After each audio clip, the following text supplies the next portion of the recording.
Hey everyone, this is Rob. Hey, Michelle. And welcome to Bunebape, your weekly podcast and everything you need to know about old school RuneScape.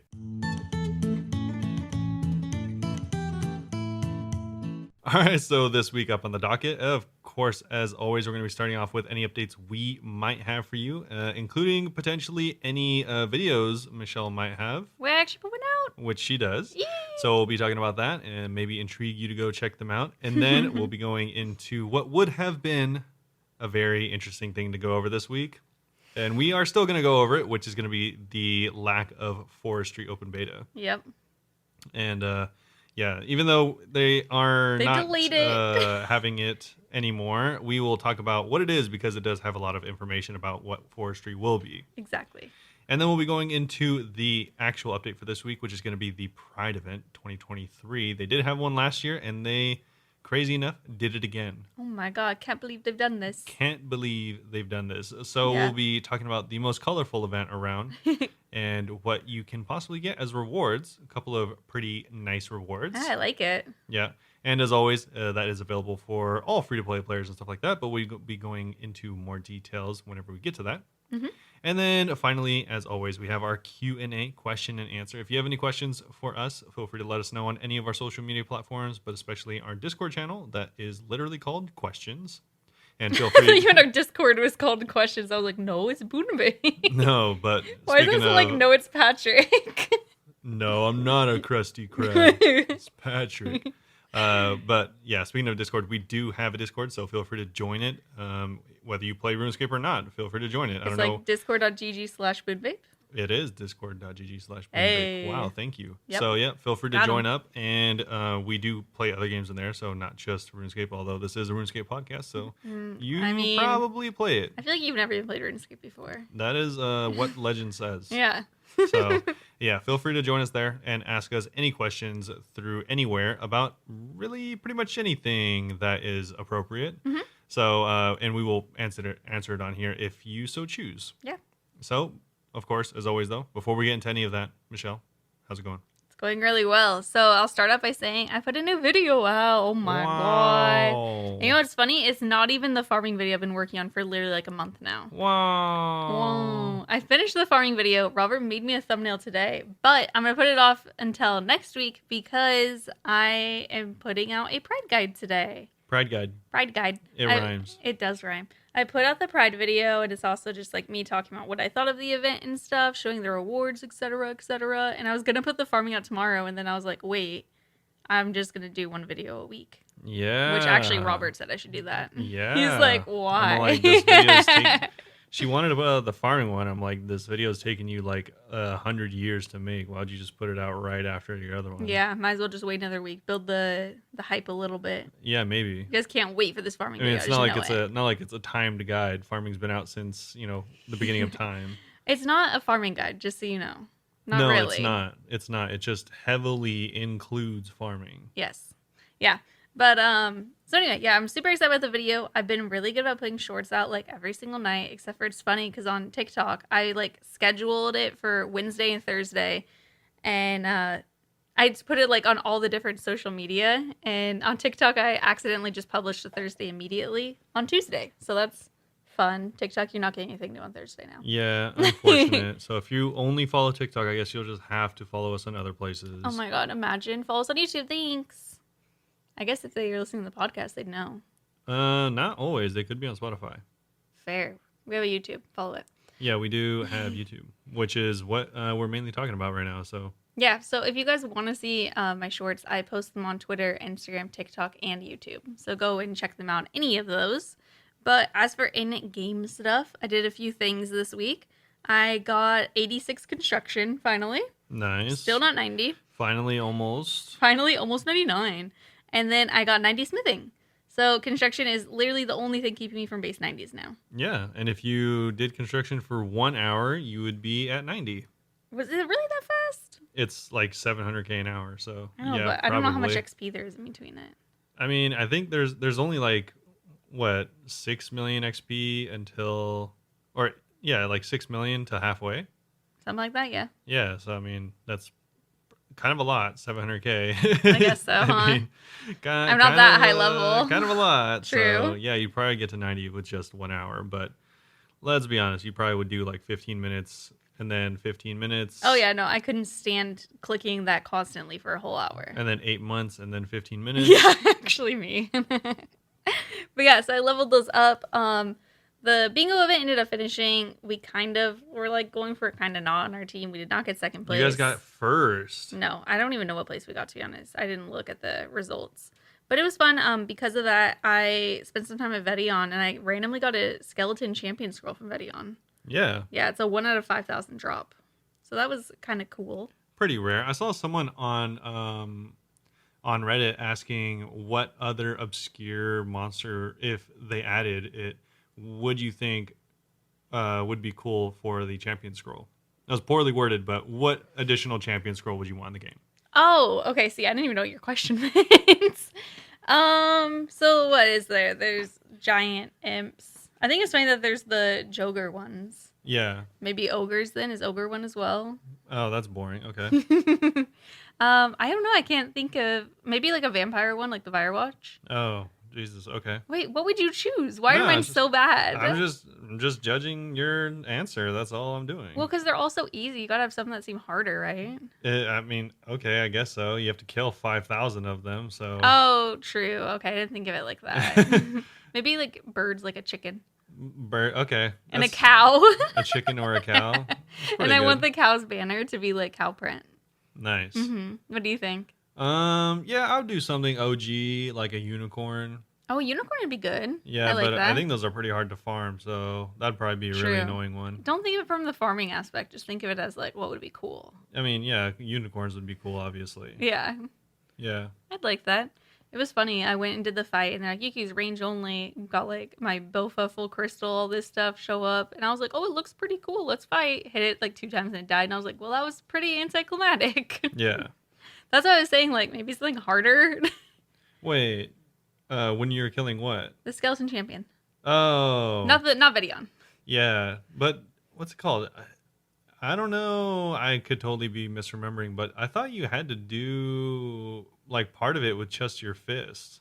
All the different ones have different rules. Oh, okay, Skeleton's okay, rule is okay. you can only use range. Okay. Yeah. That makes sense. I I think was there like- is one that's only fist. I was like, I thought that you just had to kill all of them with just your fist. No. Okay. I think that's probably one of them. If not, you're thinking that one for Minute Quest. No. I'm almost certain it's part of the champions. Yeah, probably. Yeah. They have different rules, so that one I just had to range in. It's very anticlimactic. They die so fast. Yeah. But yeah, Vedion was a lot of fun. I didn't get any uniques, but it's actually like so much fun there. I really enjoyed my time there. Yeah, you having a good old time in the wilderness? Yeah, I went the other day and was even soloing it because it's like pretty easy and not take damage. It just has like little light beams that you have to run away from, and that's like the main thing. Yeah, light beams. And then you mean, PKers. You mean literally lightning strikes? Oh yeah, I guess so.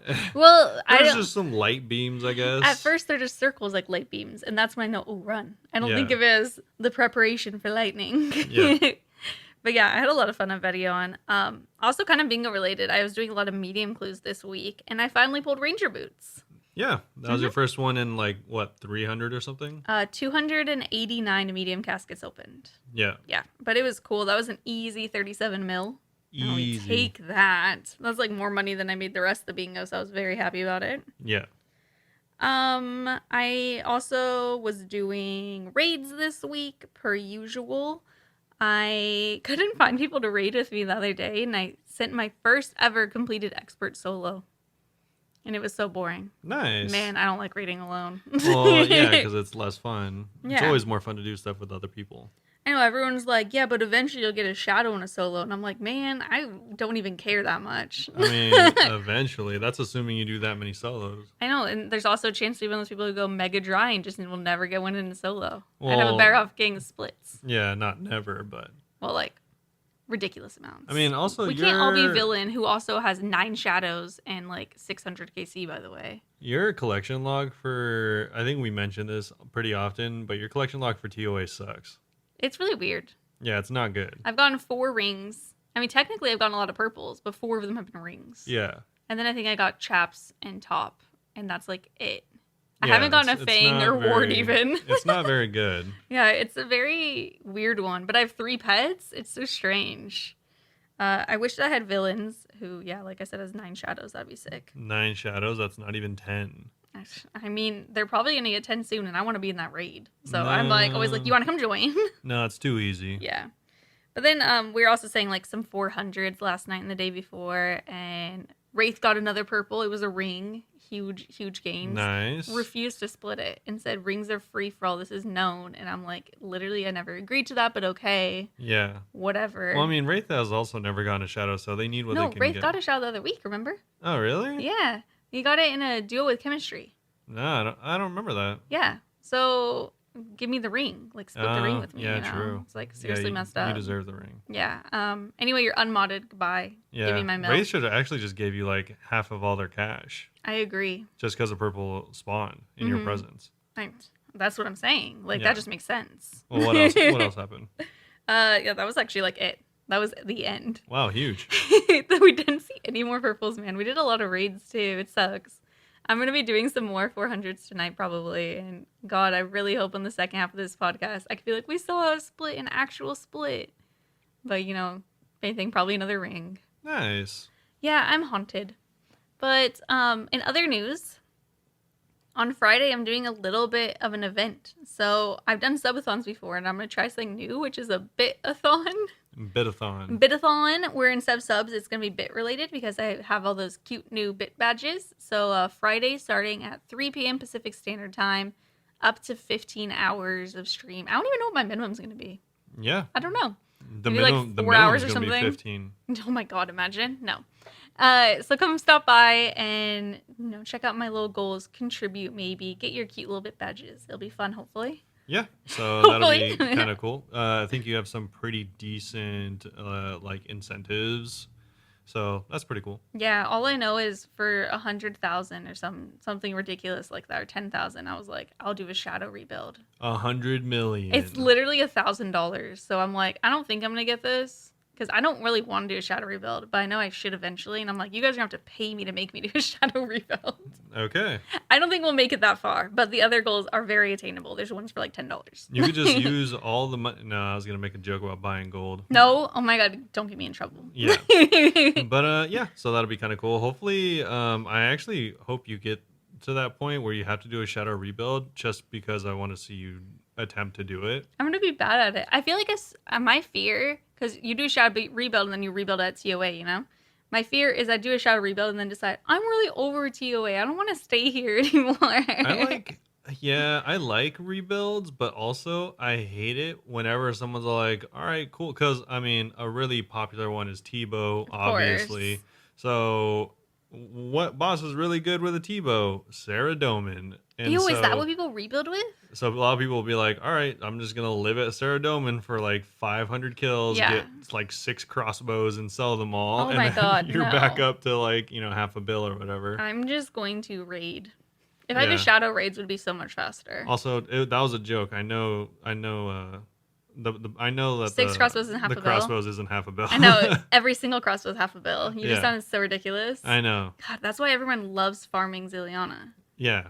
Yeah, we're just straight lying. Don't Yeah, do that. each It's not half a bill. Each crossbow is worth like 75 bajillion gold. Oh, bajillion. Okay. Yeah. No, it's definitely not I think worth it's like 30 mil. that much. Yeah. It's not that much. I would take it. It's still, I mean, to be fair, I'd take that 1 mil ring split. So. It's still a really good place to farm. Like between the crossbow and the SGS, you're going to get a lot of money farming there, which is why a lot of people do Tebow rebuilds there. Yeah. They do it there and they do it at Zora. And Chambers. Yeah, I guess so. That's where I'd do it. Like I said, that if I ended up doing a shadow rebuild, then maybe potentially after I like rebuilt it back, I'd do a Tebow rebuild too. Because I want to get like all the best high end gear, which it's kind of frustrating because I'm trying to get all this high end gear for like raiding. Then by the time I actually get it all, I'll probably be done raiding, and then I'm like, well, what then? That's the essence of the game. By the time you're done playing it, that's when you start playing it. But then I guess they'll start hunting. Yeah, maybe. The real end game. Yeah, so a lot of people, I think it depends on like how much of a rebuild you're actually doing. So like maybe I'd need like 900 mil. I would have to sell a lot of stuff. No, I mean like like if like when you start rebuilding, like can you start at Ceradomant or can you start at Chambers? Oh, yeah. It helps that I already know how to raid and have like 500 KC. Yeah, By because the way, I hit 500 chambers this week. I think you can start with a Tebow at Zulrah for like I don't know the price of an anti-venom. So Really? I mean, you can just not get hit. You know, as long as you have a couple recoils and an anti-venom, then there's pretty much no. You can like not take damage. Oh, dang. Okay. I mean, See, I don't know enough about Zulrah. You might need some sharks or like Karambwans, but like that's practically no gold at all. You don't need tons and tons of gear. Yeah, so it's like I guess it and depends Void on, is good there. Yeah, so it depends on like how poor you actually are whenever you rebuild. That's fair. Because some people are like, I'm gonna rebuild, and they still have like 300 mil after, and I'm like, all right, that's kind of different. That's gonna be me. Yeah. Yeah, I'll still have like good gear. It's just I think I'll have to sell like either my I think I just have to sell like my melee stuff completely. But I don't want to sell the scythe because I bought the scythe when it was pretty cheap. Yeah. So I don't know. I might have to sell melee and some range. We'll Well, I see. mean, are you just gonna keep the scythe forever at that point then? Yeah, I do want to learn Tob.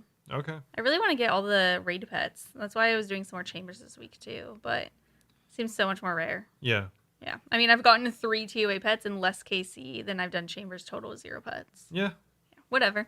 I think it's just RNG at the end of the day. It is RNG. You get it or you don't. Duh. How have you been though? Okay, you know, just hanging out, playing a little bit of video games, and by that I mean Diablo. So I played a little bit of Diablo, but honestly, I'm taking a little bit of a little bit. Not a little bit of a hiatus or anything like that. Just taking like my foot off the gas, as it were, for Diablo and stuff like that. So I'm kind of just focusing on work. I've been like so busy, so if I sound tired, it's because I am. Yeah, just super busy. He's already been up like over 12 hours. I've been up for like 5 hours. Well, not even that, just like mentally I'm exhausted by the end of the day. And so, yeah, kind of just keeping up with work and stuff like that. So, honestly, not too much to update on. I made the thumbnails for the YouTube videos, so that's True. cool. I really like the Pride one the most. Yeah, I know. It's pretty cool. But yeah, I ended up like ripping the like old school, made like an old school rainbow logo, and so I was able to find like a bigger version of it, and I think it looks pretty cool. I thought it looked cool too. I'm glad you put that. Yeah, I definitely could have done a better job cutting it out, but it was decent enough. Okay. We were kind of rushing it. Yeah, it does the job.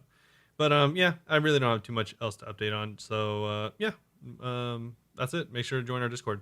And that's the end of the podcast. That's the end of the podcast. No, I just wanted to make sure people try to join the Discord because it's. I was looking at it the other day and it's cool seeing people on there. So it's cool. We have like almost 300 people on it now. Yeah. And people can be fairly active in it too. Whenever I see people talking to each other, I'm like, oh wow, we built a little gaming community, and I love it. Be a person there. So yeah, imagine. Cool. Besides that, though, we actually can get into what would have been the update. So, like we said in the beginning, there was supposed to be quite a decent-sized beta update for Forestry, but unfortunately, it has been postponed. And maybe you're wondering, how long has it been postponed for? Until the end of time. Basically. So, well, not basically. It literally says indefinitely. So yeah, but that's not the end of time. What is forever if not indefinitely? I thought indefinitely meant maybe someday. No. Indefinite literally means forever. Wait, really? Yes. Oh, this is just like hallucination all over again. Indefinite for an unlimited or unspecified Or period. unspecified is what I'm thinking of. Well, indefinite means indefinitive. So it's not set, aka never. Oh my god. Yeah, so here we go again. Michelle, going back to grade school. So he's always talking down on me. Unfortunately, the beta for Forestry will be postponed indefinitely due to unforeseen technical issues. The team are currently discussing potential ideas to give you as much insight into Forestry before its launch. So, yeah. So I guess that does confirm it before its launch. Yeah, exactly. Yeah. So they are postponing it, whatever that means. Essentially, they... Sounds like they're canceling it. Ran into some issues during the Forestry open beta, and... It's like as they were uploading it, like they were like, in an hour, you guys are going to be able to do wood cutting. And then a couple hours later, so that's not happening. Yeah, I'm guessing while they were merging it onto like the main branch for their game, it something happened to the completely servers. Messed up or something like that. Yeah, I slept through it. People weren't even able to log in and stuff. Yeah, so they were down for more than 3 hours, which is what their planned time was. But yeah, so that didn't work out. And now they are just not even going to have the beta. They're just like, all right, hopefully you guys like it because we're going to show you what it's going to look like. And that's it. Sad. Yeah. Hopefully it's cool. Hopefully. But yeah, we do have a little bit more information about forestry in general. Skipping around the beta, we kind of learned a lot about it. So first, let's talk about polls. Most of the forestry poll questions ask questions like, should we introduce, whereas some ask, should we explore instead? This is particularly relevant for the tree roots and leaves reward space, where we wanted to simply explore the purpose and place within the game. We settled on various buffs that could provide gameplay benefits that complement forestry. You would have been able to test these out in the beta, but that's not going to happen. So instead, you're just going to have to vote on this without trying it in a poll that's going to go live to specifically ask if you want them added to the game. Not only do we want you to get a feel of the new mechanics, events, and rewards to the expansion, but campfires, leaves, and tea brewing were some of the hottest topics when discussing forestry, and that's one of the main areas that we want to hear your thoughts on. So head over to this news post and read everything if you want to go and let them know what you thought of the leaves. I've actually been seeing a lot of hot takes about it on Twitter, which I'll get to. Yeah. No leaves on trees, only dead trees? No, about the rewards. Oh. You'll hear. Also, just want to say a little side note that it is really funny trying to read these notes out loud because I have to keep stopping myself before I say, try it in the beta, and I'm like, never mind. Yeah, or I mean, everyone knows that this isn't coming out, so you can just say it how you normally would. I guess so. It just feels weird. I feel like if at this point you actually think it's coming out, then you just haven't been listening, right? Yeah, but it's confusing because these sentences are all specifically talking about the beta. Yeah, obviously. They're like, yeah, check it out in the beta. That isn't going to exist know, right? ever. Oh, man. They even say the line. Literally, they say, like, who doesn't love betas or something like that. And I'm like, oh, man. oh, bud. Anyway, moving on to new tree mechanics. All right, so moving on to new tree mechanics. So there's quite a bit to go over. It says to help support group play and reduce competition, trees will now despawn on a timer that activates after the first cut and regenerates if players stop cutting the tree before it's fully chopped. So it sounds kind of similar to like Motherlode Mine. Yeah. Except the regeneration part. A timer's length is based on the average time each different type of tree currently lasts. This means if everyone stops cutting a tree, the timer for the tree will slowly regenerate. Let's take a look at the times you can expect on each tree. For oaks, it'll be as low as 54 seconds, so actually pretty quick. And then all the way up to redwoods at 5 minutes and 54 seconds, with yews coming around halfway at 2 minutes and 42 seconds. I thought that was kind of unfortunate because redwoods before the forestry, like I was AFK there for like 20 minutes. Now people are going to be able to do 5. Yeah, well, I don't know. That's my impression of this. They're saying that the trees are going to despawn on a timer. Yeah. So you have your first cut, and then your redwood has 5 minutes. Yeah, I guess so, but But it also, like, sometimes, you'd cut one log and it would despawn, so... Yeah, it's not all bad. It is kind of weird because also you don't find redwood trees in the wild, so it's kind of weird that this even exists for redwood trees. They have despawn, like they have the exact part that you're standing in front of will hollow out and you can't cut it anymore. You have to move over, so it's just going to be in 5 minutes 54 seconds that will hollow out. Yeah, no, I know it works. I'm just saying like this because like all of these events seemingly are meant for multiple people, so it's weird that they would even add this timer for a thing that you pretty much do by yourself anyways. I think what they want to do is make it so it's not by yourself. Because right now, if you're like at redwoods, you see people staying there and you run away, and now it's like you could cut it with them. It literally doesn't matter. Yeah, I guess so. But yeah, it's gonna be weird to get used to though. That's for sure. Yeah, it will not be the same. I remember I would get logged out cutting magic trees, so probably not going to happen anymore. Yeah. In addition, players chopping the same tree get an invisible woodcutting bonus that scales with the number of players up to a maximum of 10, which will help encourage group skilling. So again, kind of nerfing redwoods as well as magics and yews because you already get an invisible woodcutting bonus in the woodcutting guild. Well, yeah, the woodcutting guild, this plus 10 isn't part of it. Yeah, I know. That's what I'm saying. It's like kind of, I mean, obviously they've said it in the past that this is meant for open world stuff, but this kind of just feels like they're not, I mean, I don't know if they plan on this, but they're like inadvertently nerfing like the AFK woodcutting mechanics in the woodcutting guild. Well, I think they do want people to be less AFK and go and do social things instead.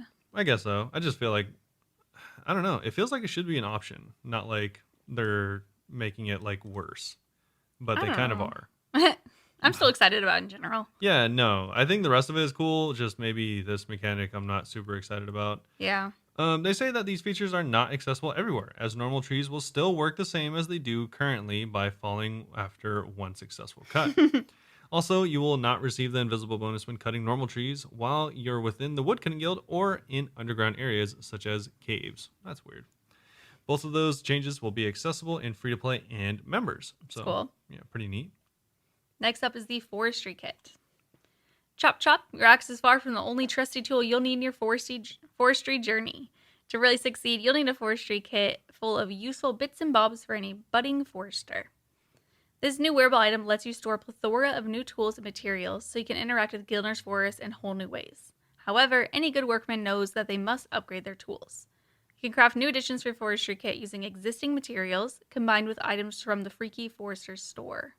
And I think that's going to be in game. I'm pretty sure that's not just a beta thing, the Freaky Foresters store, right? I do not know. I'm pretty sure that's something that we've talked about, and the store is just going to be a thing. Yeah. If you get your hand on his wares, you'll need to use an untradeable currency only found in forestry, which is the anima-infused bark. So you'll naturally earn this bark by participating in events, and you'll now also have a chance to collect leaves when chopping trees. Don't worry, if you got the forestry kit with you, they will conveniently fall straight in there. So Wow. you could click it and it shows like stacked how much of everything you have. That's very, very convenient. I know, right? Alongside storing your anima-infused bark and various types of tree leaves inside the forestry kit, here's a look at the other pieces of gear you can store inside. So it's also like Forester's Ration, Secateur's Attachments, Leprechaun Charm, etc., etc. I wonder if you get a lot of the anima because on the picture that it shows to tease this, they have nearly 4,500 anima infused bark. I'm assuming you get a lot because you probably missed it, but like they talk about the rewards, how much stuff will cost via bark. I'm assuming you get a lot. Yeah, so yeah, there's definitely a lot of stuff you can fit in there. It shows everything all the way up to redwood, different leaves and stuff like that. So a lot of stuff can be fit into this kit. On top of that, they have the Leprechaun Charm, which we just went over. These charms attract the attention of leprechauns when someone in your group successfully chops down a tree. Having this charm in your kit means there's a chance of a leprechaun spawning and offering his services. You can create this charm with 70 crafting, 70 woodcutting, and 35 farming. Buy a clover insignia at the forestry shop and combine that with an emerald and a ball of wool to create 10 leprechaun charms. So it's actually nice. It makes more than one. Yeah, and I kind of like that it's something that you have to keep making over time rather than like you make once and you just always keep on you. Yeah, that'd be a little too busted. I definitely think it should be exhaustible like that. Also, this has some fairly high requirements. I was thinking the same, man. Just wait till some of the other ones. They get kind of crazy. Yeah, I mean, this does, I don't know. It's funny because I wish that this one was like lower requirements. I feel like it's more useful at a lower level. That's true, but it seems like the leprechauns are kind of useful always, to be honest. Yeah. I think maybe also they wanted to avoid potentially bots, maybe? Bots are going to reach level 70 later anyway. No, I know, but yeah, 70. But I mean, if they're like a wood cutting like bot, I guess it'd be bad. Oh, they probably won't do events. Never mind. Okay. Moving on to Bee on a Stick. These buzzing buddies help pollinate plants. While chopping trees, they have a chance to detect strange bushes that are ready to pollinate and will assist you in doing so. You can create this with 50 hunter and 35 woodcutting. Buy some powdered pollen at the forestry shop and combine that with a ball of wool, logs, and within close proximity of a beehive to create 10 bees on a stick. Bees on a stick. I like that they're incorporating so many other skills. Like this one has the hunter, the other one has crafting and farming too. I think it's fun.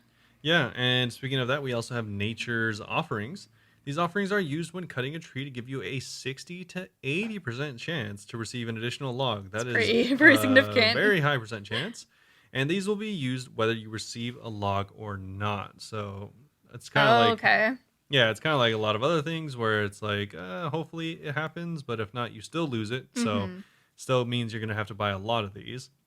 You're also going to need 50 farming and 68 wood cutting, so fairly high, but some ritual mulch, buy some ritual mulch rather at the forestry shop and combine that with one high tier herb, aka Avanto, Quarm, Snapdragon, Cadentine, Lantidime, Dwarfweed, or Torstal to create 40 nature's offerings. So that's cool. That's 2 inventories or close to at least. Mm-hmm. So it doesn't seem too bad. You can probably create a bunch of those at one time if Yeah. you had some extra herbs. I feel like that would be really nice for irons, like fletching and stuff, trying to get the double logs. Yeah, I could see that. Double logs, I think that's just good for anyone that is woodcutting. But yeah, I don't know if it gives you extra XP. It doesn't say. I feel like I'm it doesn't. I'm doubting it does. Yeah, that would be too good. Yeah, that just like almost doubles your XP. So Right? Yeah, no, that's definitely not. Probably not that. Moving on to Forester's Ration. The go-to snack for woodcutting enthusiasts, these tasty treats restore run energy when chopping trees, around 3 points of energy per ration consumed. You can make your very own once you've got 35 cooking and 35 woodcutting with 1 pile of leaves, any type, with a slice of cooked meat to create 3 Forester's rations. So that one's much lower. Yeah, but it also doesn't seem really useful. I was just thinking when I would use it respawns this. your run. If you don't have stamina pots, wouldn't that be helpful? I mean, if you don't have stamina pots, I guess, but also how often are you running to different trees? I don't know. I mean, yeah, maybe with this new mechanic. Concern that people have is that people are going to have to go and woodcut before doing anything in the game now. So it'd be like, you need to refill your stamina. Like, okay, time to go woodcut. I don't think so, because I mean, there's agility potion or not agility potions. There's energy potions, and I mean, people rarely use those. Mm-hmm. And I mean, they're cheaper and easier to get for GIMs or IMs in general. Yeah. And I used some as an Iron Man, and there are people that use them, but getting the chocolate dust is annoying. So it's like they exist, but just because they exist, people won't use them. That's true. So, there's some other stuff that we'll go over. Yeah, that other stuff I could see, but this not being one of them. Okay. So we have, last but not least, the secateurs attachment. So want to rake in the leaves? Well, these handy clippers are perfect for just that, meaning you'll get more leaves when chopping trees, roughly double. Once you've gotten 35 smithing and 35 woodcutting, buy a secateur blade from, you guessed it, the Forester's shop, then combine it with an iron bar to create 50 secateurs attachments. That's kind of interesting that this is still Just not keep permanent. breaking over and over. Yeah. Did we mention that all the kit's upgrades are tradable/stackable and can be bought and sold on the Grand Exchange or traded between players? Now we've spoken about these necessary tools, let's see what's up with the events. Yes. So overall, the tools seem pretty useful. Yeah. Honestly, the only one that I think is kind of useless is the ration. Rations. Yeah, like, it just restores so little. I kind of don't care. Yeah, that's the only questionable one for sure. Like, I might be more intrigued to like go thieve and get like a strange plant that heals like more run energy. Like it heals like 10 times as much run energy. I forgot about the strange fruit. Yeah. So moving on to the events. Usually we need entire new areas to add content to skills. Not so with Forestry. Our aim is to upgrade familiar parts of the world with new and exciting activities. Wherever there are trees, there's Forestry, with the exception, of course, of the Woodcutting Guild in the odd few dungeons. The first part of Forestry will include 4 events, and while some of the events have a chance to spawn naturally, there are a few that will need at least one person to have the necessary item in their Forestry kit for it to appear. The good news, however, is that no matter what you have in your Forestry kit, if an event spawns, everybody could take part in it, even if they haven't been cutting the same tree. So, what events can you take part in? Yeah, and we've kind of taken a look at all of these in the past. Yeah, but we'll go over them again. Yeah, the first one's going to be Rising Roots. So the roots will suddenly appear trying to protect their woody brethren, and you massacre them, cutting them down for some experience and anima-infused bark. Yeah. Make sure to keep an eye out for the ones that glow with energy. I'm guessing those are the anima ones. So the opposite of that one, which is just massacring and cutting them down, is the struggling sapling. Help the poor sapling grow big and strong. Create the right combination of mulch to feed the baby tree before it withers away. Get some experience and anima-infused bark in return. Nice. So I don't totally understand why there's one event that's about cutting down trees and the other one's like save this tree no matter what. You know, good and evil, I guess. I guess. And then we have Flowering Tree. So bees will appear alongside new flowers that want to bloom. Find the right 2 flowers to move pollen between them for experience. Anima-infused bark and some seeds or tasty treats. You'll need a bee on a stick to make this appear. It's cute. And finally is the leprechaun event. A friendly leprechaun has appeared. He'll be able to take your woodcutting resources straight to the bank, but you will need a leprechaun charm to make this appear. Remember, all these events will scale in difficulty and experience depending on the number of players present. This ensures that you will be well rewarded for your efforts, even while playing in large groups. Yeah, I wonder how much of a boost in experience it's actually going to be. Yeah, right? So we have leaves and roots. So this is going to be probably the most contentious part of this whole thing. In addition to a new material, tree leaves, we've expanded the number of trees' roots can be obtained from. We've also given them some cool new benefits to boot. You'll be able to gather roots and leaves while simply chopping trees. In forestry, each leaf type will have its own set of useful effects that can be used all over the game. So, I think we've been over this in the past, but we have production, gathering, a tertiary power, and duration. So, production and gathering is pretty obvious. And then tertiary power is actually pretty strong, seemingly not tertiary at all, but we'll be going over that now. As for the specifics you can get from each leaf, they'll allow the following effects when brewing tea, burning on campfires. Yeah, there's a huge like graph on this. We're not going to go Yeah. through it all, but just showing like if you use production with like Arctic pine, like what will that do? Yeah, exactly. So if you, for example, are just a lower level player and only really have access to willow leaves and oak leaves, then you're really just going to be getting either really low level production and gathering or actually pretty decent tertiary power slash duration. Yeah. Stuff like that. Also, there are leaves just from farming, and there are higher level production and gathering leaves for the higher level woods, such as yew, magic, and redwood. It's really interesting to see like the graph. Yeah. They say not only can you use leaves in your new brews and campfires, but we've also gone to the heart of woodcutting and given roots a new lease on life. Using roots via campfires and teas will give you a new tertiary effect that can help you out across various activities in the game. Although willow roots aren't part of this list, we've been keen to hear your thoughts on what the missing root could give, as well as the effects of the current roots. So, like we said just a second ago, you actually get pretty high tertiary power from the very beginning leaves being oak, willow, and teak. Yeah. And these tertiary effects are actually pretty strong, especially Okay, for newer players. this is what people are worried about. Well, yeah, I mean, rightfully so. Like I said, they are not tertiary at all. So for oak, it gives you a chance to find clues, increased chance of finding clues. Maple roots will give you increased minigame rewards, which could be very, very powerful. Mm-hmm. And then yew roots, increasing your Slayer points and superior spawn chance. That one's huge. So potentially more points, so faster skips and more money off of your superiors. Yeah. Then we have finally magic roots, chances to save ranged ammo and magic runes. Weirdly enough, the highest level one and the most useful of or useless of all four, in my opinion.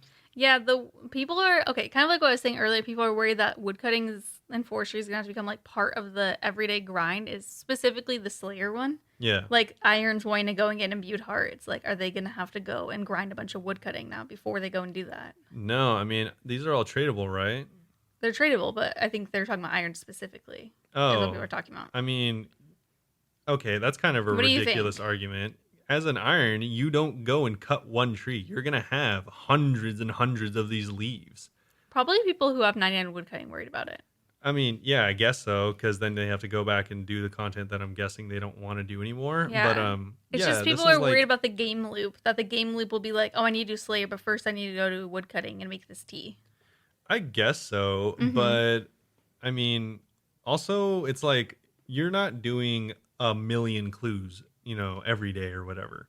Like you're probably gonna go do your clues once every month or two if you're like a dedicated Iron Man or whatever. Because you change what you do, right? Like you'll go from Slayer to clues, then maybe to a mini game, and then you'll probably either already have a bunch of these routes stocked up, or you'll just go woodcutting for an hour and have enough for the next like 3 months. I'm guessing. Like I'm guessing these drop pretty frequently. I don't know, but they have such good effects. It's weird that they drop that frequently. I mean, yeah, they don't say that they're rare though. They don't. Yeah, you're right. But yeah, these are some of the poll questions. So poll question number 1 is, should we introduce tertiary effects from the roots? These will give you These will give you the different types of effects listed above. Poll question number 2, should we introduce the tertiary effect from the oak roots specifically? This will increase the chance of finding clue scrolls. Number 3, Should we include the ones from Maple specifically? That will increase the number of rewards from minigame. 4, should we introduce them from Use? This will increase the number of points from Slayer task. And 5, should we introduce them from Magic? This is the one that will give you a chance to save ranged and runes. Yeah, which one do you like the most?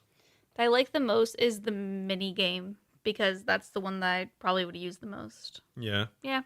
Or the clues. I do wonder how much, because if it's like 1 point, then it's like, all right, this is kind of like useless. Well, I feel like it's going to be barely any because, like you said, the roots probably won't be rare. Yeah, exactly. Yeah. So, I mean, I don't know. Like, I don't know how it's going to work. it also depends. Like, 1 point in pest control, I think, is a lot bigger of a difference than 1 point in like winter tot, Yeah. for example. Well, I don't. Yeah, like how they do the points. I know. In I was thinking Wintertot. like Guardians of the Rush, would they give you like one catalytic and one elemental, or like? That's a lot. That's a whole inventory. I know exactly, so I don't really know how it'd work. Yeah, so I think it'll greatly depend. If anything, I think that one's not going to pass. The minigame one. I think the Slayer won't. I think the Slayer will, just because it's. I don't know. It doesn't really seem like that big a deal to me. Yeah. It just depends on how you play the game, on whether or not it feels like a big deal to you, it seems like. Yeah. Also, it's yew roots. It's like the most popular wood that you can cut. So it's like, I don't know. You could just go cut wood for an hour, and then you probably have, I'm guessing, like a few dozen roots. So you try True. and I don't know how long this lasts for, but you're probably just going to maximize the root with duration, so you could just like have it for as long as you need. Mm-hmm. I'm guessing you're only gonna need the Slayer boost for the end of the task anyways. I don't know. They didn't really explain how it works. So I think they're really selling this aspect of forestry short by not having the beta. Yeah, actually. That's what it seems like. Because we don't know how exactly this works. Like, is it going to be like like it lasts the whole Slayer task, or it lasts till Superior gets there? Like, I don't understand really. Yeah, because like if you're just gonna have to, the annoying part is if you are gonna have to drink like 10 of these to complete like a Black Demons task, then you're probably just either not gonna do it or feel required to do it, which is dumb. So I think they should. I mean, I'm guessing people have more questions than answers at this point. So unless like a mod would be able to clear that up, I don't see most of those passing. Yeah, I don't know. I'm gonna be interested to see. I think I might skip some of them, to be honest. Yeah, because I don't really feel strongly for or against it. Same thing with the clue scrolls. Like clue scrolls have a pretty high chance of dropping from a few places, like hellhounds, barrows. It's like, are you gonna have to like drink it right before you get the kill so that it lasts as long as possible? I know. Or... I don't get it. Yeah. We'll have to see, I guess. I feel like they don't even know, so who knows? Fair. And it is Thursday. Hi, Thursday. Yeah, so we kind of ended off in a random place, but we were busy, so we were hungry. Yeah, so we are starting back up, and we are taking a look at campfires and tea. Yes, nothing new to add, so I'll just jump right into this. Lighting a fire with any type of log and then adding a leaf, root, or another log to the roaring flames will transform it into a special forester's campfire, producing smoke to show that's changed. The better the log, the longer the duration of the fire. I didn't actually notice that there was smoke in the picture until I said that. Yeah. And now it is very obvious, just so you know. Also, there's some like little dwarf gnome men sitting around the fire, and I kind of wish that just happened all the time. I don't know if those are just people they dressed like gnomes. People sitting weird. Yeah. Yeah. I can't tell, really. I don't know. Well, I mean, it kind of goes with the next. You have two options with the new fires, tend to and rest. So I'm wondering if this could be a new rest, like a moat-ish, like how your body will look when you're resting. Yeah, that would be cool. They don't really specify, but I hope this also actually gives people a reason to like sit around a campfire. That'd be kind of cool. Yeah, more social time. Yeah. That's not being standing. So, tend to allow you to interact with the campfire, letting you add to your newly acquired leaves and roots to create a fire that all players, except irons, can benefit from. The more you add to the campfire, the better the benefits will be. And if anyone is like maybe having a tough time understanding, it's tend to. Oh, sorry, I mumble. Yeah.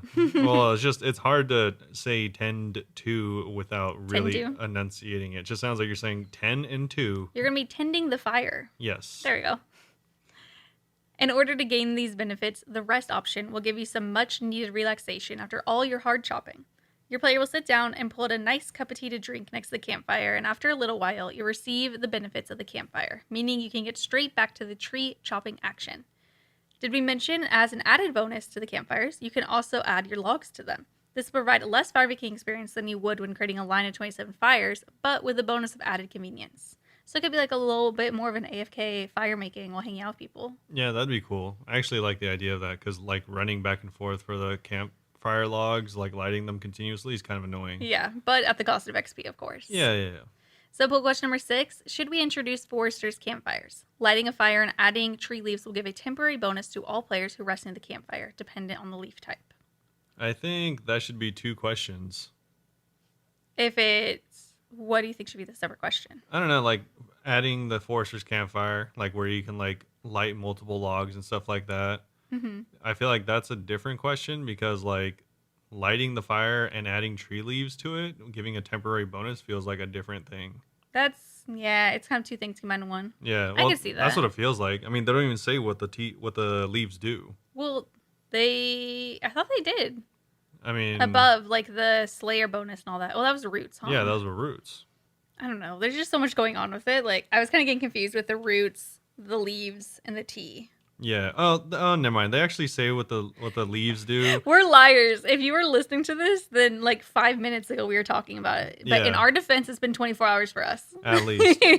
Yeah. No, I guess this. No, they tell us what it is. Then in that case, I definitely think they should be different, separate questions. Yeah.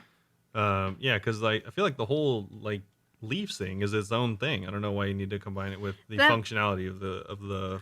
We might have voted Campfire. that in the past on the last Forestry one. I mean, yeah, probably. I don't remember all the questions in it, to be fair. Okay. Either way, they say, but what if you don't want to share?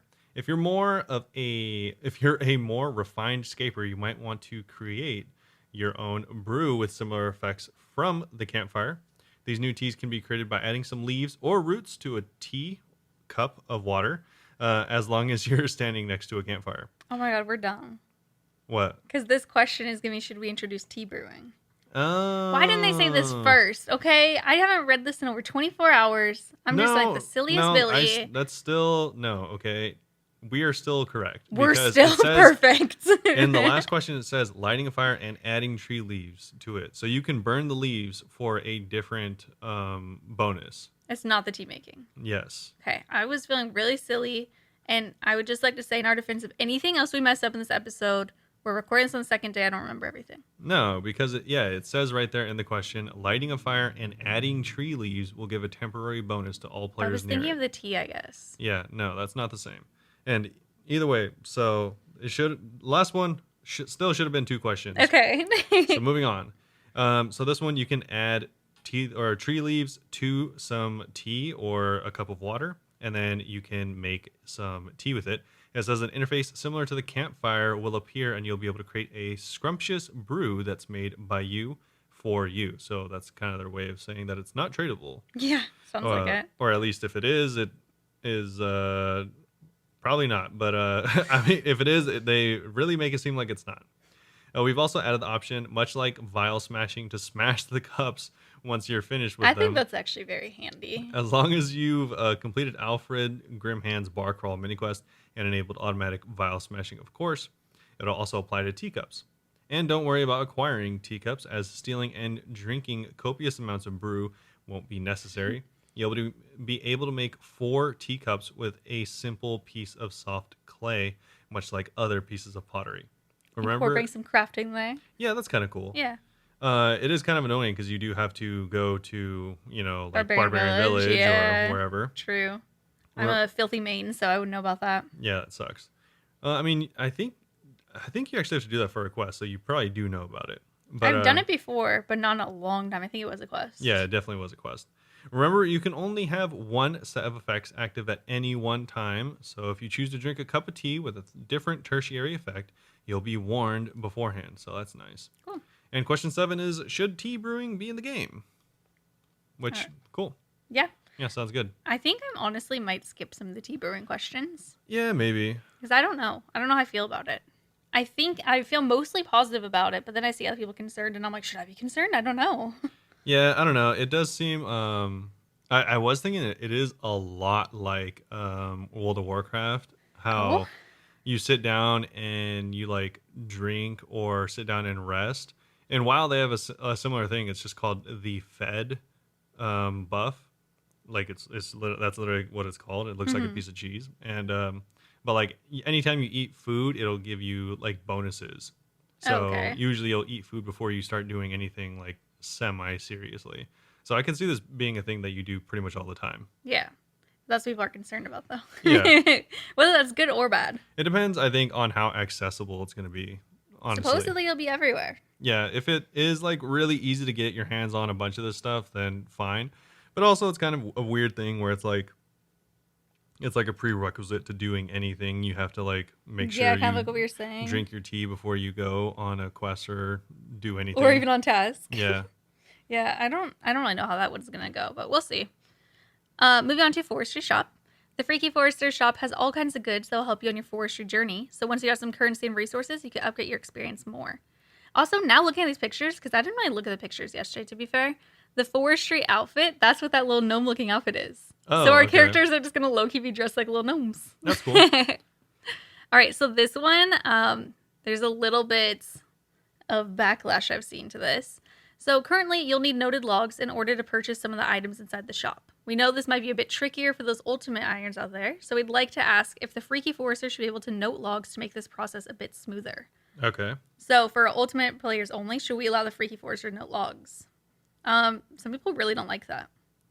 Well, yeah, then vote no. Yeah, Pretty, well, I mean, pretty it's simple. just the same thing how people always don't like stuff for ultimates.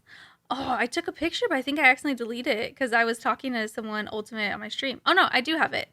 So, I don't know if they wanted me to say their name, so I will not just in case. But they said that in their opinion, it literally will change a whole lot of nothing. But some people are worried that's too helpful. So they were telling me to think of content where you use logs, shade of morden, construction, training, fire making. You normally chop logs while doing that content.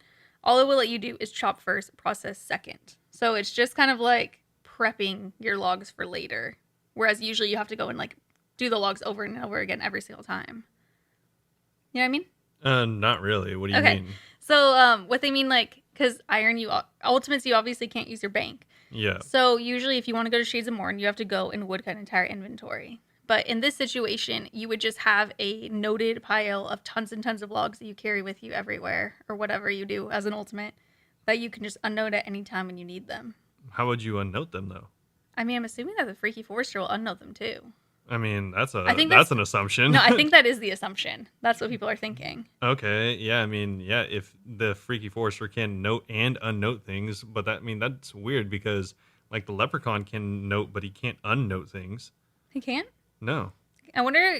As far as I know, he can't unnote things. Can you go to the bank and unnote things? Like as an ultimate, you get stuff noted. Yeah. No, you can go to the bank. Okay, and so they unnote do that things. then. I mean, I guess, but that's kind of like I don't know. I don't even know if that's like as good. I mean, I think it would depend on where you're going because like there's not any close banks to Morton. Yeah. I mean, you The could. closest Well, there's one- the mini game teleport that takes you there, so you can be at the bank and then use the tele to get there. Well, yeah, I guess. I mean, the closest bank though, it would be better to run to. Oh, there's Zimberg de Rot Yeah, right under it. yeah. That's not too far though.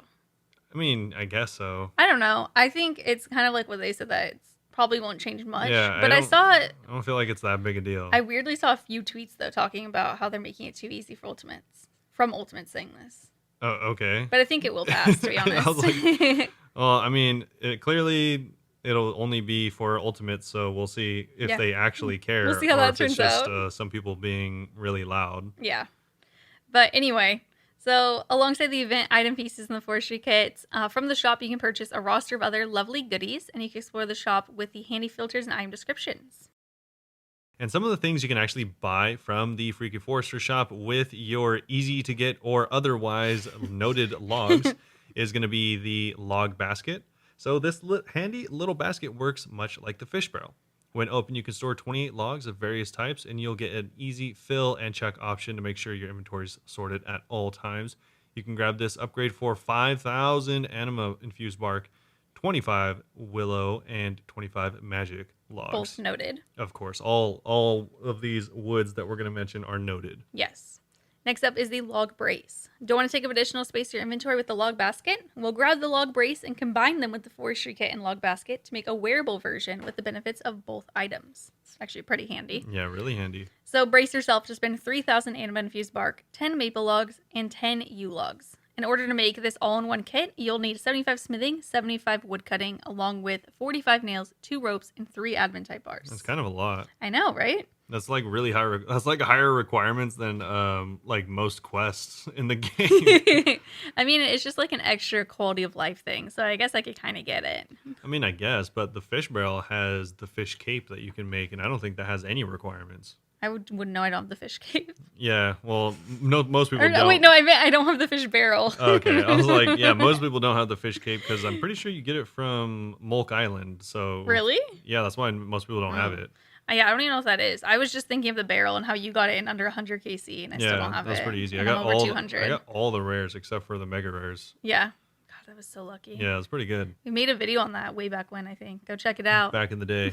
And we also have the lumberjack outfit. So this is something that you could originally get from treasure trails. Yeah, I think or temple trekking. Yeah, I rather. think you're still gonna be able to get from temple trekking, but this makes more sense. Yeah, but if temple trekking is a little bit too spooky for you, fear not. You can buy each of the lumberjack outfit pieces in order to gain a 2.5% total woodcutting XP increase for the whole set. Here's what you'll need to acquire them. It looks like just around 5,000 total. Yeah, it's exactly 5,000 total infused anima bark for all of them, as well as 48 logs or yew logs, 20 magic logs, 4 maple, and 8 redwood. So you are going to need quite a bit of redwood. So this one's kind of making me wonder, like, how much anima you'll be getting a day. Because usually outfits like this, you can't buy in one day. Yeah. Yeah, so I'm like, I wonder if the anima will be a little bit trickier to get. On if this will top be like of a week. that, this seems like kind of lame because you need 8 redwood logs. So You have to be 90. Or some places drop it, I think. Yeah, I mean, maybe. Not that I know of. I think if it is, if it's like higher I think end I think stuff. it's higher end either way. Oh, you get it from Shades of Morton caskets. Yeah. Chest. Oh, So- yeah. Okay, so that's kind of annoying. I think, honestly, if you want the whole outfit, it's probably still going to be a lot faster to do temple trekking, if I had to guess. Tentatively guessing. I mean, 5,000 anima seems like it's going to be a lot. And so... Yeah, especially given that the log basket is 5,000, and that's going to be super handy. Yeah, honestly, if you have the combat for it, I would just do temple trekking if you really want the outfit, because it's going to be way faster. And you'll want to save up for these other goodies instead. Yeah, you're putting off, getting the fish barrel, which is pretty good. Yeah. So... Or this next item that you're putting off getting is the forestry outfit. The Yes. little gnome-looking one that we saw. Also costing a total of, I think, 5,000. Yeah, each piece costs $12.50. And you have to do 25 of multiple different logs, including redwood, for each item. Actually every log. Yeah. Is that every? It not is. Not regular, but yeah, starting at oaks. Yeah, it is every log. And we're including Arctic pine in this. Yes, we are. So regarding that, they say, what if the OG Lumberjacks outfit isn't your thing? Well, we've got a forestry themed cosmetic override for it that will make you feel like one with the Forest of Gilnor. Yep. Hey, you look like a little gnome. It's pretty So cute, actually. you can make your outfit look really cool, which is actually the first of its kind, and they wanted to... Alternate skilling outfits? Yeah, alternate skilling outfit. Yeah. I mean, like, other ones you could change the color, but this is, like, a pretty different design. Yeah, and whenever they came out with this, a lot of people said they wanted this for other things, because obviously wearing your graceful all the time, or... whatever else for other skills, kind of gets boring, if you're just wearing prospectors for a couple months straight. Fishing has it with the anglers. Oh, That's yeah, it. that's what And it I love is. the fishing one. I love that there's two completely different options. Yeah, It's not just a color change. It's like a totally design overhaul. Yeah. It's more fun. So the clothes pouch, speaking of which, this is actually what a lot of people really wanted. Yeah. For from everything. From my last idea, or I was just talking about, for everything, this is what they wanted, which is the clothes pouch. Yes. So if you want the Lumberjacks outfit bonus, but want to really vibe in your best fashionscape, the clothes pouch is just for you. Craft this handy item and place the Lumberjack outfit inside to gain the benefit of the outfit whilst wearing your desired fashionscape. So this is what I was remembering as something that everyone wanted. Yeah. Because essentially you could be wearing graceful, but you could also look like you're, I don't know, a level 1 noob or something like that. Yeah, but right now it's only going to be working for Lumberjack, right? This says, actually, I don't know, because it says currently the outfit bonus will override your clothes pouch. This means if you're wearing a graceful top, your Lumberjack top in the clothes pouch will be ignored. So yeah, it does look like it currently only works for Lumberjack because they don't mention putting your graceful in there, which Yeah, I think they would if I it think did work that that's way. a thing that they said, and then I think that we talked about in the past, and we're like, hopefully they make it so you can put everything in there. Yeah, so I think they're still contemplating whether they want to do that or not. I'd be Hopefully, surprised if they didn't. I doubt they'll do it soon, but maybe in the future. Yeah, I mean they can't even get the beta out; they got other stuff to worry about. Yeah. But this is going to cost you quite a bit, by far more than anything else for this singular Almost item. anything else. No, it's just straight up more than anything else. No, the next item is even more. Oh. Sorry, anything so far. Okay, yeah, Michelle's looking ahead into the future. She's cheating. But this is going to cost you 10,000 anima-infused bark with 10 willow maple logs and also 50 crafting and 50 wood cutting by using a piece of some thread and leather.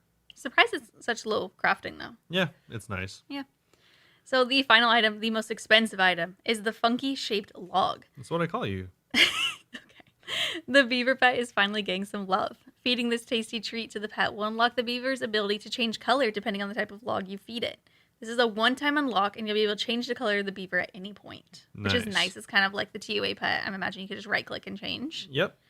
The Gnawly item can be yours for 15,000 anima-infused bark and 50 of the following logs, and it's every single log again. Every single, all the way from oak to redwood. Yeah. And then they also do make a mention of the two-handed axe, but they don't go into detail about it because it actually wasn't going to be making an appearance in the beta. It was going to be just for launch day. So not sure how much that's going to cost, but that one is probably going to look pretty cool. Also, it sucks because it like double would have sucked and does suck because like I think the two-handed axe, a lot of people were really interested in how it was going to work because it was supposedly going to like chop slower or faster and give you more or less logs. Like it was going to give you like 2 logs but chop slower. Oh, I don't even remember that. Yeah, I remember them saying like it's going to be not your normal axe, and also you're going to be able to use it as a combat weapon, I'm pretty sure. Ooh. But yeah, I'm excited to see what it looks like mostly. It's funny because like why would you not include that into the beta? Well, apparently because the beta doesn't work. So. Well, they also said they wanted to save some stuff for launch. Okay. But yeah, that is it for the Forestry beta already canceled blog.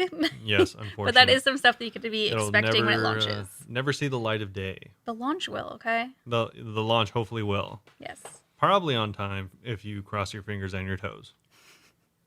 So moving on, we actually have the Pride event 2023. This is going to be the actual update for this week. Yes. So if everyone remembers, we actually had this last year. So it's nice that they came back around and did it again for the month of June. Yeah, supposedly they're going to keep doing it now because if you don't know the old lore, they did an event in 2017, and because of homophobes, they were like, "Oh, there's too much backlash. We're not doing it again." And then they realized, "Hey, wait, you should stand up when there's backlash and stuff like that." So now they're gonna do it every year. Speaking of backlash, they're getting almost the same amount about the biggest bug in the game. What is that? They accidentally removed the hair salon in Varrock. Oh, was that an accident? Yeah. I thought they did that on purpose to make room. No, so yeah, so they accidentally people were like making posts about this on Reddit right away. The new hair salon that they actually just brought to Varrock not just a few months ago actually just vanished. They deleted it for the week. Yeah, so that's it's just hilarious. gone. I thought it was on purpose for some reason. Yeah, so you're still able to get your hairstyles done the same way as before at Falador, but they'll offer all of the new haircuts, which I think was already a thing, but most people went to the new hair shop. You know, remember when that first came out and I didn't know where the new shop was? So I was like, oh, I guess that's just added later. And I went to Falador for my new haircut. Yeah, exactly. So we have the Pride event 2023. It's time to let your colors shine as Pride returns to OSRS. Pride events like this are our way of supporting the LGBTQIA plus players and the wider community. A huge part of old school RuneScape is having the freedom to play the game in your own unique way. We want our players to also have the freedom to express their identity, so wear your colors as Pride, or with Pride, as you take part in this exciting event. Yeah, our story begins in Blue Moon Inn in Varrock, where a group of 4 hopeless romantics have been cooking up some romantic letters to their respective love interest, in hopes of scoring a date to the Pride March. There's just one problem. Their poems lack passion and rhymes. Only you can save the day. Go on, show them what level 99 Riz looks like. Also, if you are an older individual like myself and do not know what Riz It's is just unless charisma, basically. someone had told you, I had younger people tell me months ago, so luckily I'm in the know. It just means how smooth you are. How There much you go. swag you And if got. you're Who brings swag really back? old, it's how suave you are. Ooh. There we go. To start the event by speaking to Bethan, Bethan, I said. okay, Gregory, Tabitha, or Quentin at the Blue Moon Inn. Happy Pride, everyone. But that is the whole event. So Yeah, I made a video on it though. I mean, yeah. there's actually some pretty funny cutscenes. One of them gets rejected. Nice. One of the 4. Yeah, so Michelle has a full video on the whole event if Mm-hmm. you are interested in it, and also her thoughts on it. So you can check that out. And it's been out for actually a whole day now. Ooh la la. Yeah. So we move on to the rewards. Yeah. This year's Pride event will last 2 full weeks. You would get your hands on 3 brand new cosmetics as well as more customization options for the iconic rainbow scarf. Can I say I really don't like how the rainbow scarf looks? I feel like it looks so lame. It doesn't look like a scarf. It looks like a tie that's weirdly long. It looks like a tie or like a version of like a bolo tie. Yeah. Like it doesn't look like a good. It Yeah. just looks like a weird tie. Yeah, scarves like wrap around your neck. This one hangs low like it's a chain or something. It's really weird. Either way, the very first item we have is the love crossbow. It's so cute, actually. Get some attention from your one true love with this stylish new crossbow. It looks essentially what exactly you would imagine Cupid's bow look like, except a crossbow. Yeah, it's just white with a pink heart on it. And whenever you shoot, little hearts go up from your character and you shoot other players. And it says that you're enamoring them, and then the hearts appear above them. Yeah, so if you are, really poor and cannot afford to buy a GF like all the OGs, then How do you think we got together? Yeah, so you can try shooting all the male characters playing females, or male people playing female characters, one way or the other. Yeah. Then, do what you got to do. That is so annoying. Like, there's plenty of girls that play it, but everyone just assumes that everyone in the game is a guy. Yeah. Everyone assumes that if you're a girl, you're actually just a guy who made a girl character. It doesn't It's help weird. that I like making girl characters. Because you think they're cuter. Sure, I'm not the only one. So Yeah. I feel like it's practically impossible to just straight up like assume Oh, yeah. who's who. Next up, though, is the Poet's Jacket. I actually think that this looks cute. It's just like... Seems kind of random, but it looks cool. Well, they're all making poems, and they have a friend there, an asexual homie, who's actually wearing this coat, and she's just, like, watching them all, whatever. But it's, like, a brown, like, scholarly-looking blazer and stuff with a satchel on it. Yeah, it looks like something Indiana Jones might wear. Yeah, it's cute fashionscape. Kind of really random for Pride, though. Yeah, I was like, it seems kind of random, but I mean, it looks like, Yeah. like you said, really good fashionscape. Next one's not random at all. Yeah, the Pride jumper. So for anyone that's not English, a jumper is a sweater if you're American, or kind of like just like a thick long sleeve if you're anyone else. Yeah. If you missed out on any of the rewards from the previous years, don't panic. As with any old school event, you can claim your rainbow goodies from Diango and Drainer. Yeah. And also, the Pride jumper has many different colors, so you can flex any Pride or Any Pride flags you'd yeah, like. any Pride flags that you'd like. So they have the full gambit. You can go regular rainbow all the way to trans, bi, and all the other ones that I don't know lesbian, about. pan, gender fluid, gender queer, asexual. There you go. Or you can be like Michelle, just flexing your Pride knowledge. I didn't actually know some of them. I didn't know if the gay flag was that color. It's like different shades of blue. It's actually very pretty. Yeah, very cool. So, or if you just want to wear a sweater that looks really cool. Yeah, just the regular Pride one's full rainbow too. Or, I mean, all of them I think look pretty cool. So you don't necessarily have to wear it for support, but that'll just kind of be a tertiary benefit. Yeah, also, I think that I am technically pansexual, but I like saying bi because the colors are better. And I'd like to again say the pansexual colors just look like Easter colors. They look cool, okay? Why are you They're hating pretty, but I mean, the bi colors are so much better. All right, let's... that's really... oh my God, I hate people like you. Oh, sorry, yeah. Wow. People who are bisexual? Exactly. Stupid. No, that was a joke. That was a joke, please God. Please don't come at me. So Moving on to something that we missed. Yeah, this has of happened course, earlier as today. every year we miss this. Every 2 years. Yes, actually anytime there's an event this time of day, we miss it because it's at 2 a.m. our time. It's not 2 a.m. our time. If it was 2 a.m. our time, that'd be perfect. It's at like 9 a.m. Oh, okay. So it's 9 a.m. our time. So it's Yeah. 1800 BST. For anyone that doesn't know, that is really late or early, I think depending it's on where like you are. evening for. I mean, it's different for everyone, of course, but for us, it's 1800 like BST is 9 a.m. for us. yeah, it's like 9. So yeah, usually we are not awake that early. Well, I'm at work, so yeah, I was asleep. I was considering waking up. I didn't fall asleep until like 9 something. So I was like, whatever. either way, this happened this morning, so you guys already missed it, but I'm sure there are VODs of it and stuff like that because I'm almost certain it was streamed. Yeah. But they had a march in game with the mod chats and with the mods, not mod chats. So they had this last year as well, and it was actually pretty cool because everyone or all the mods were like transforming into different things. And they were doing it again this year. They did it again this year, turning into things such as Just a Tebow or a I saw sheep. a huge Baba. They also like were turning into like little crocodiles, Little crocs. sheeps, different bosses, just like everything. I'm so Yeah. sad that they do it at such a ram time. Like it feels kind of homophobic to me, Okay. but whatever. And they usually go from starting in Varrock all the way down to Lumbridge and then over to Falador. So they do a full run of all the areas that you could probably want to go to in free to play. So yeah. everyone can join, and it's pretty cool. Well, you could have joined. Next year, maybe. Yeah. I said the same thing last year, but I'm like, maybe next year we'll actually live in Europe and I will not be asleep.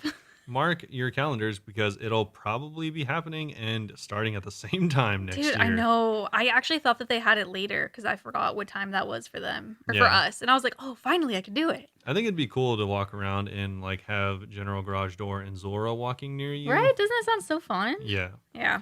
Hopefully Either next way. year. That is pretty cool, and that is the event that happened, second official Old School Pride March, and so that did happen at 9 a.m.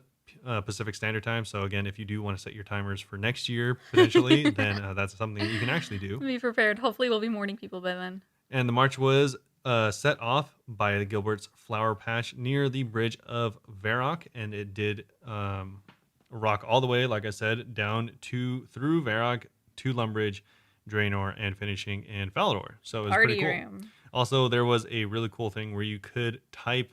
Oh, that's still a thing. It's still a thing where you could just type rainbow before your chat in the message box, and it Yeah. turns all of your text into a rainbow. We talked a little bit about it last week, but it's perfect for today. Yeah, last week they gave the example of a bumblebee. Yeah, that was really cute. Yeah. I love it. I haven't really messed around with it other than to do rainbow, and I felt embarrassed. I went somewhere alone, like up in a treehouse with the gnome agility, and I was like, rainbow test, and it works. I was like, nice. Nice. And then there's one person up there like, wow, what a nerd. I know, right? Speaking of rainbows, though, we have the Pride live stream t-shirt giveaway, which This has already happened too. happened. I'm sad that I slept through this because I actually like this t-shirt. Yeah, like we said, they did live stream pretty much all of this, and they did give away 30 t-shirts, which are actually just black t-shirts with the new, like I think I mentioned earlier, Pride RS logo, which is just the Allies flag for Pride. Did think it was interesting. So the Pride flag for the past few years, if you haven't seen, is a little bit different. Like it's the rainbows, but it also has like some triangles that are black, brown, blue, pink, and white as well. Yeah. And they put that in their logo, but they didn't put it on the t-shirt. That is I would have true. liked the new one more. But I think it's Yeah. harder to see the RS. I Probably for agree. readability. Yeah, I think the logo they put on the shirt looks better on the shirt than This shirt might be a little hard to read like that. maybe. Yeah, Or maybe they just made it at a different time. I don't know. Either way, could be. I think it looks fine. But yeah, I do like their new logo more. Yeah, the new one, the one that's in my video thumbnail. Yes. It's really yes, pretty. yes. So that looks pretty cool. They already gave away the 30 shirts, so we're not going to really go over that. But there was a chance to win some shirts. Unfortunate for you. I know, I liked it a lot.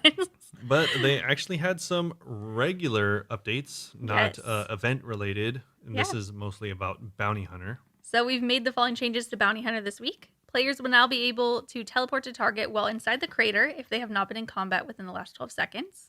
Players should now receive the correct warning when skipping their final target before incurring a penalty. Players will no longer be able to leave the crater immediately after using a special attack, similar to the special attack delay present on PvP Worlds. That one's actually huge. I missed that one whenever I was reading this. Yeah. That's what people kept doing to me. They would use their special and then run inside. Yeah, so that is... I don't know how big the delay is, to be fair, but that's actually really nice. Yeah, I think that's an addition to the change that was similar to last week, where you can't... you can't be spec'd as soon as you go into the world either. Was that a thing? I forgot what it was. It was something similar, regarding specials. Yeah, this is actually something they mentioned last week. Whoops. We just looked it up because we were like, they mentioned something similar. It was the same thing. I think they did mention quite a few of these things last week, but this is them actually putting it into the game. Yeah, and clearly we need a reminder because I don't even remember reading that. Yeah, so if you are one of the people that just tries to spec someone until they die, hopefully getting lucky and then leaving, you cannot do that anymore, or at least just not as effectively. Take a little bit longer. Yeah, they still have 6 seconds to fight back, so... Yeah. When a target goes into combat with their target, rogues will no longer have the priority for receiving the loot. So if a player is in contact with the target when they die, they'll be guaranteed credit for the kill, regardless of the amount of the damage that they deal. If the dying player is attacked by someone else other than the target before they died, normal loot rules apply. The player who did the most damage takes priority. Players are no longer able to leave the crater while dying. This is to resolve an issue where leaving the crater would take priority over the death. Yeah. I wonder what that means by dying. What do you mean? Like the animation of you dying? Yeah, you're dying. Oh my gosh, that's funny. If you clicked on to leave at the same tick that you were dying, it would be perfect timing. You would leave first. That's weird. Yeah. Oh, that's kind of just really bitter in the last second. Yeah. Not letting them get the KC. Or maybe just bad timing. Yeah. Added a chat message upon entering exiting the crater to let you know that you have a penalty timer if you skip too many targets. Similarly, you'll receive a reminder message approximately every 5 minutes. The target dialogue with Corrupted Warriors will now fittingly inform players that a penalty of 30 minutes will be given after skipping 3 skulled targets. Yep. And also on top of this, we mentioned this last week, so I don't think I'm going to go too into it because there's a lot of numbers to go over yet again. Yeah. But they are adding the EP system, which is the earning potential system. This is for Bounty Hunter yet again. In case anyone missed that or forgot, this is a way for you to get additional rewards while participating in an activity. So in Bounty Hunter, an EP system would mitigate the losses faced by newer PvPers and encourage them to pick themselves up and keep battling. Unfortunately, GP generation from content like Bounty Hunter has proved problematic, to say the least. So we're very cautious about how we handle EP. There's a delicate line between giving struggling players a helping hand and boosting for monetary gain, which obviously people have done. Yes. Here's what they changed as per our proposal. So to be eligible to earn EP, your wrist wealth must be above a minimum value, currently 50K. So you can't just go out with, just a crossbow, or not a crossbow, but with a magic short bow trying to get lucky, I guess. Yeah. If you're eligible, your EP value will be increased by 1% for every 30 seconds you spend in the crater with your target assigned. That's interesting. Yeah. Dying to your target will increase your EP by 10%. This can only happen every 15 minutes, and you may only accumulate up to 40% in this way. So you can't just keep dying over and over again and then sell your kill or something. Successfully killing a target, or actually, how would that work? Would you just... I was like, actually, I shouldn't talk about ways you could exploit this. No. I'll just move on. Successfully killing a target will cash in your EP and reward you with a bounty crate. Higher EP equals higher value crates. Obtaining a bounty crate will reset your EP to 0 yet again. Cool. In addition, the value will not be reset on death or leaving the crater. You cannot gain value if you don't meet the minimum risk. You can't, if you're currently matchmaking or having a matchmaking penalty, you can't gain more. Also, if you leave the crater, you can't gain more either. Okay. And you'll receive a notification knowing that you're eligible to earn EP when a target is assigned. So you'll be able to know. And they do have the values with a minimum of 50 GP or 50,000 GP. Just 50. Just 50. Yeah, so as far as your EP values go, if you're at the minimum of 20%, then you can get 50,000 additional GP.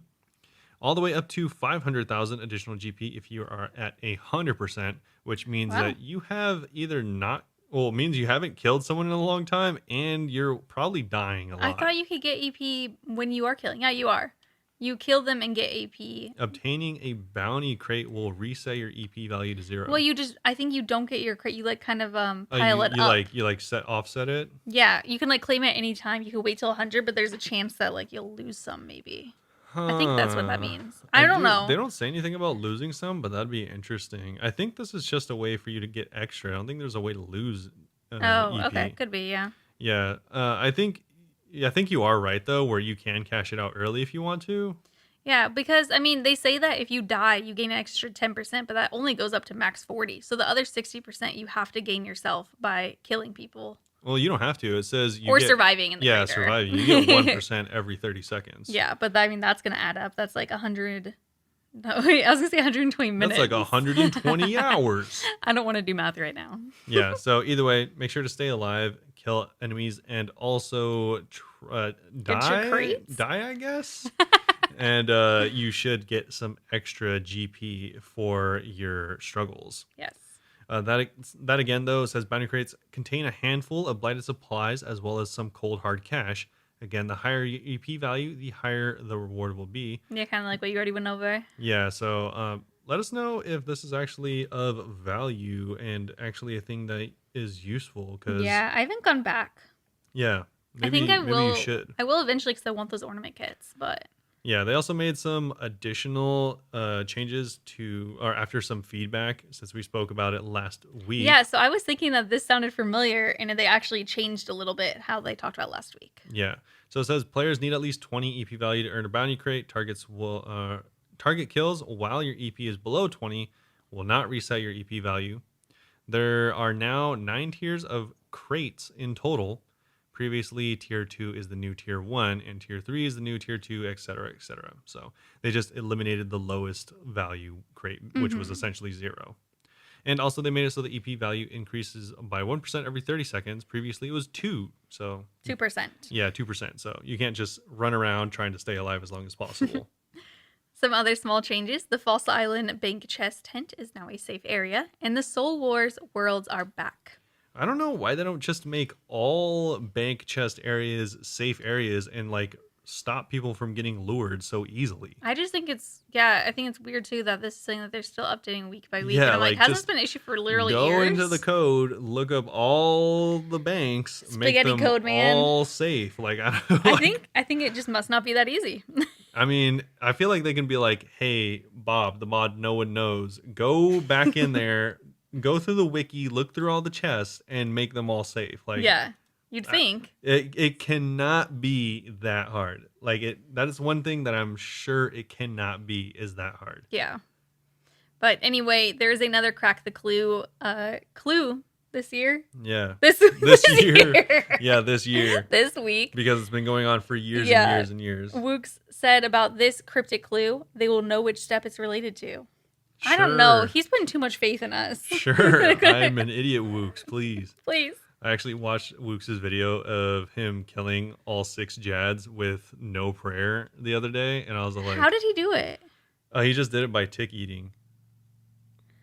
So he like lined up all of the 6 Jads attacks to all be on the same tick.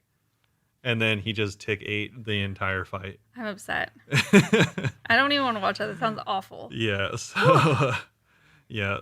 Clearly, we are not as smart as Wooks, but I know he's giving us a lot of credit. Also, if anyone is wondering, the PvP arena is on max med loadouts. Perfect. So, moving on to our Q&A. Yeah. So, our first question this week is going to be from Matt over on Instagram. Shout out, Matt. So, RuneScape has had a world player limit of 2,000 for as long as I can remember. I assume this was initially imposed due to the game engine limitations. However, I assume the engine has gotten stronger in the past couple decades. Just a bold assumption. That is a very bold assumption. What do you think about Jack Ice reducing the number of worlds and increasing the player limit? For example, maybe there are only 40 worlds, but the limit could be 6,000. This might result in more player interaction, a more dangerous wilderness, or a higher likelihood of seeing players in remote urban and places like Hildegrim, which I consider good. However, certain skilling activities like woodcutting or mining might become unbearable. Yeah. I think it's good and bad. I think that they should definitely increase the limit because it's kind of weird that it's only 2,000. But at the same time, I'm thinking more like bosses that aren't instanced. Yeah. Like, how are you going to be able to go to them? Yeah, I was gonna say, I mean, it You'd have to sounds make stuff in more like a good instance. idea, but also the game was very, very obviously not designed around that. True, yeah. A lot of this stuff, like, you can't do when other people are there. Like even a good example, I guess, is for RuneScape, the only worlds that have 2000 is World 301. The party room too. Well, yeah, Or sorry, that's the party house, whatever it's called. yeah, the party house room, whatever. That's like 322, whatever that is. So it's only those two worlds, which those people aren't really playing the game, right? They're just like in those areas. So for New World, for example, when those games came out, they had like a queue, a maximum queue, and you can only fit 2,000 people in a world. Really? Yeah, I didn't know that. I knew and there was a cube. I didn't know it was 2000. yeah, so it was at 2,000 always. And those people were actually playing the game. Mm-hmm. And that it was actually kind of a problem. It Like, wasn't there's a too much? yeah, like it wasn't a problem for me because I was like one of the first people to be in endgame because I just like was He no lifed playing it, it. yeah. And so it wasn't a big problem for me because I was like level 46 or whatever, and people were still like level 20, like they're in the baby zones. Mm-hmm. So, but once they caught up and everyone was in the end game zones, there was way too many people. Like you would kill these bosses, and there would be like five other people there. Like, Oh, and luckily they had a system where you could all tag it, so like it wasn't the hugest problem. but not But ideal. no, yeah, like if someone was farming something, and you could tell because all the stuff was gone.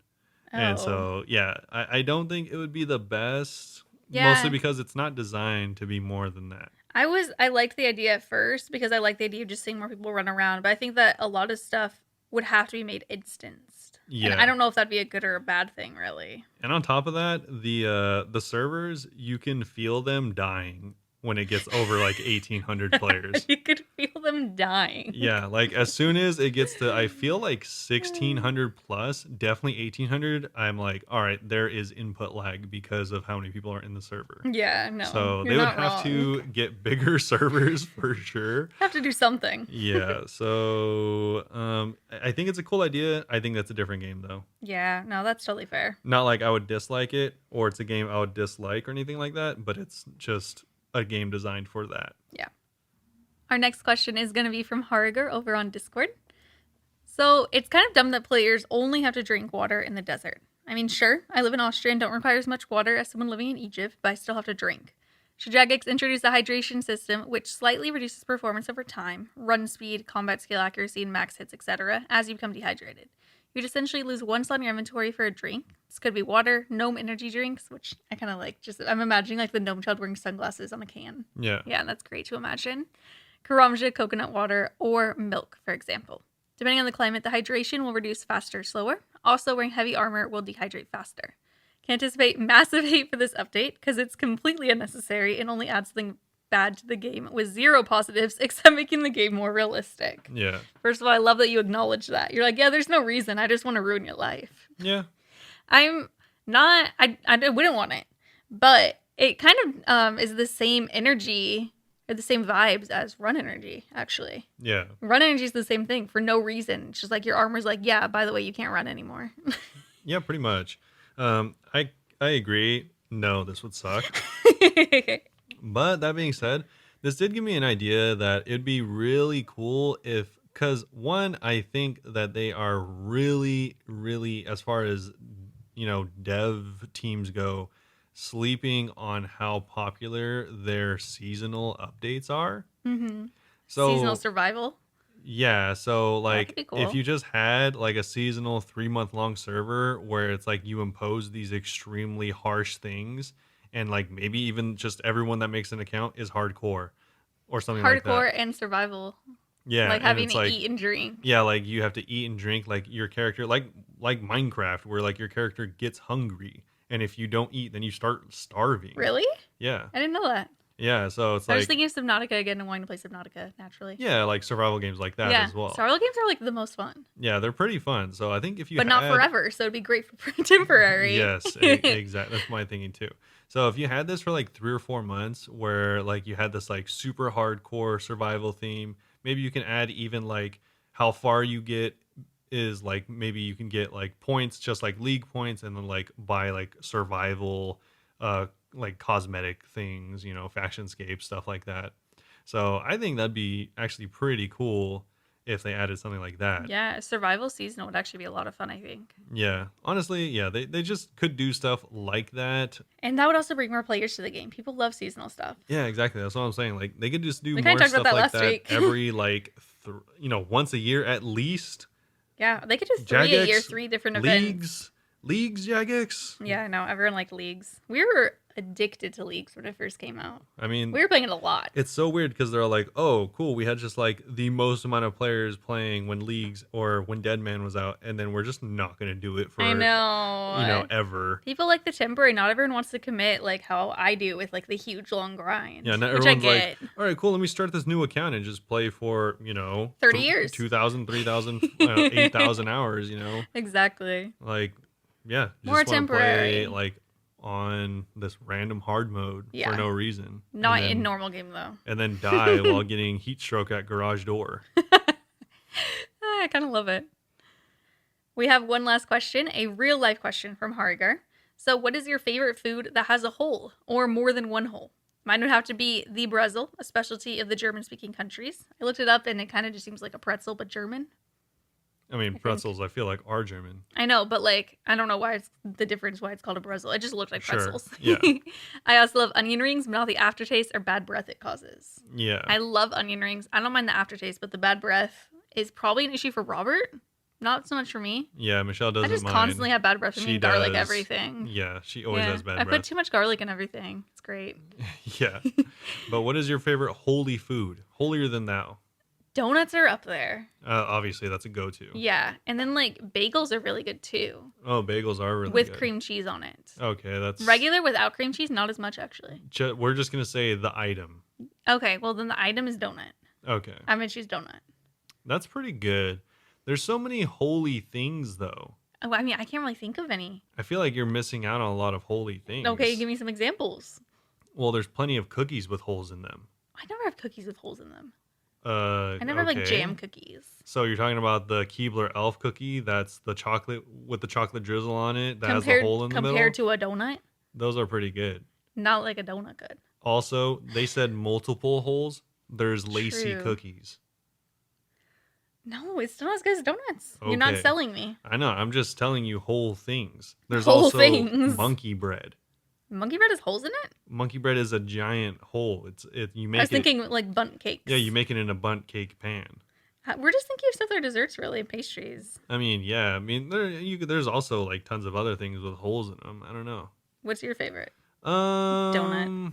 I don't know. I mean, donut's it's such an easy one, dude. It is really easy, huh? Are you looking up whole things? I'm looking at food with holes. Yeah. I mean, pretzel. That's kind of an okay snack. Flan with a hole in it? Is that even normal? I feel like you can kind of make any baked good with a hole in it. I agree. Yeah, most of these are baked goods. Oh, Ooh, tortellini. tortellini is my favorite. Tortellini technically has a hole. Yeah. Technically, the shape leaves a little hole. Okay. I'm switching mine tortellini. That's fine. Yeah. I mean, honestly, I'd probably go with donut just because I'm a big fan of donuts. Michelle doesn't No, like he them as loves much as me. donuts. That's So, why I thought you were gonna answer donuts immediately. Yeah, there's just so many. There's so many It's whole too obvious. things, Yeah, true. Also, like, bagels are good, but I was also like, I mean, I made the rule, so this kind of sucks. But I was like, bagel sandwiches, those are really good. Just cut a hole into everything in the middle of the bagel. Exactly. It's like you make a sandwich like a hoagie, just cut a hole in the middle. Yeah, exactly. Easy. No. Yeah, so I guess I would go with donut, but there is a lot of whole things that I think people aren't thinking of. A lot of potential there. Yes. Mine's definitely tortellini. I like tortellini a lot. Yeah, Michelle is a tortellini head. Usually that's Is where that the thing? that's where the garlic comes from. True, right? Garlic's Yeah. so good. But I think that is going to be it for the questions. Let us know Yeah. what type of holy foods you enjoy eating. Hopefully it's donuts. Probably donuts, honestly. Or actually, hopefully you have like a really cool regional treat that we've never heard of. So I can Ooh, try and make it. true. Yeah. Yeah, so maybe you have like a regional treat like a baklava with a hole in it. Oh my god, you need to make baklava. Oh yeah, I need to make You see this, guys? I need to make baklava. We bought phyllo dough. She doesn't even know how to say the name of the pastry. We All bought right. it and it's been in our freezer for like a year. Okay. Did you forget about it? Nope, because Oh. it's been longer than a year. Oh my god. But yeah, so let us know what type of regional holy treats you hopefully enjoy on occasion, and hopefully Churros have holes. Okay, One long let's hole. calm down. They don't really have holes. It's not like One hollow. long. They're kind of hollow. Not I really. thought they were. No, it's like puffy. It's not like a hole. Yeah, but still. Now we're getting tricky, I guess. Yeah, I feel like, Twizzlers have a hole. Twizzlers are good. I don't know. Red vines, if you bite off the ends, have a hole. Yeah, okay. Now we're just going to go into the weeds. We're probably going to talk about whole foods for a while. Yeah. But let us know what you have in mind for next week as far as questions on our Discord over at discord.gg/Bunebape. So pop down into the question section there and hopefully let us know what you want to hear us talk about or any questions you might have, whether they be real or donut related.